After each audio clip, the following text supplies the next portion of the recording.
Jain university ആതിഥ്യമരുളുന്ന future Kerala സമ്മിറ്റിന് നാളെ തുടക്കമാകും.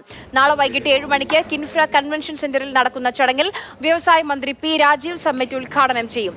7 ദിവസമായി നടക്കുന്ന സമ്മിറ്റിൽ വിദ്യാഭ്യാസം, സംരംഭകത്വം, സാങ്കേതിക വിദ്യ തുടങ്ങിയ മേഖലയിലെ ഭാവി സാധ്യതകളെയും വെല്ലുവിളികളെയും കുറിച്ചുള്ള ചർച്ചകളും സംവാദങ്ങളും ക്ലാസുകളും നടക്കും. സംഗീത നിശ, പ്രദർശനങ്ങൾ എന്നിവയും സമ്മിറ്റിന്റെ ഭാഗമായി സംഘടിപ്പിച്ചിട്ടുണ്ട്. Robotic expo, AI fashion show, drone ശില്പശാല, students biennale, flea market, food market എന്നിവയും സമ്മിറ്റിന്റെ പ്രധാന ആകർഷണമാണ്. ടെസ്ലയുടെ കാറും സമ്മിറ്റിനെത്തുന്നത് വരെ കാത്തിരിക്കുന്നുണ്ട്.